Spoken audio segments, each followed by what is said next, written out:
Halo. Kemarin temen gue sempat tanya, kak kok lu bisa sih putus sama mantan-mantan lu tuh yang kelihatannya baik-baik aja, kayak nggak ada emosi, kayak nggak ada ribut gitu. Bahkan banyak banget mantan lu yang suka ngajakin balikan. Itu kenapa? Ya balik lagi sih, itu soal personal ya, maksudnya tergantung diri kita sendiri terus kayak gimana ya. Kalau gue kan tipe yang apa ya, gue punya cara sendiri dalam menegur pria gue, tanpa harus melukai egonya, tanpa ribut, tanpa drama gitu kan. Kan umumnya biasanya banyak banget wanita berbicara saat hatinya terluka, saat hatinya emosi. Niatnya memang jujur, niatnya memang baik gitu, dia mengutarakan isi hatinya, perasaannya.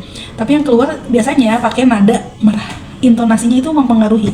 Jadi itulah yang membuat mereka pada ribut. Jadi lebih baik sih kalau gue tuh, kalau misalnya ada masalah nih, gue diem dulu, gue tenangin dulu emosi gue banyak istighfar deh.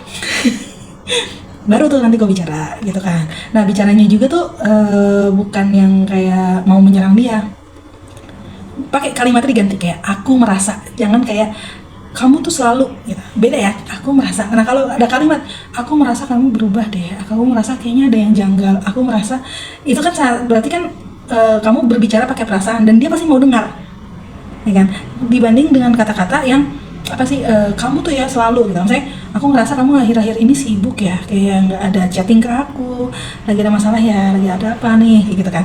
Beda hal dengan kayak kamu ya selalu susah banget dikabarin, kamu tuh selalu nggak ada kabar, kamu tuh gitu. Itu akan beda, itu akan muncul perdebatan, seolah-olah dia ngerasa diserang. Terus fokus aja sama satu masalah.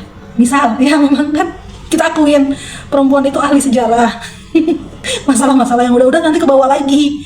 Nah, kita bisa fokus satu masalah, misalnya masalahnya di komunikasi, atau misalnya LDR nggak ada kabar atau apa. Misalnya udah bahasa itu aja. Jangan luka-luka lama disebutin lagi. Memang aku akuin, aku perempuan itu memang ahli sejarah. Itu bukan menjadi solusi, itu akan menimbulkan perang. Benar gak sih? Jadi fokus aja dulu satu masalah. Misalnya masalahnya tentang apa nih, tentang finance kah, tentang orang ketiga kah, tentang komunikasi kah, ya banyak lah yang namanya permasalahan dalam suatu hubungan ya. Terus gimana ya, hargain egonya dia. Kita sama-sama punya ego, kita ngerasa dong, ya namanya manusia kan, diciptain emosi, diciptain ego. Kita hargain egonya dia, tapi jangan ngorbanin harga diri kita.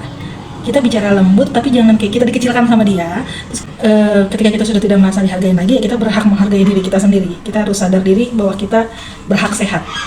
Jadi kalau misalnya suatu hari nanti emang harus berpisah, akhir aja dengan harapan ya. Aku harap kedepannya kamu bisa jauh lebih baik meski tanpa aku.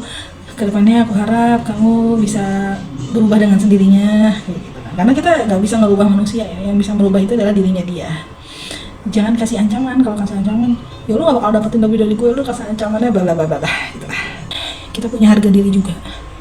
Cuma baiknya kalau ketika sudah tidak bisa dihargain lagi, baiknya kita pergi. Oke. Dan pada umumnya perempuan yang pergi dalam kondisi tenang, perempuan yang pergi dalam kondisi baik-baik aja, dia nggak akan pernah kembali. Dibanding sama perempuan yang masih kondisi yang marah-marah emosi, dia masih bisa balik. Tapi kalau dia udah pergi dalam kondisi tenang, dia bisa tersenyum, dia sudah berdamai dengan dirinya, pastikan dia nggak akan pernah bisa balik lagi.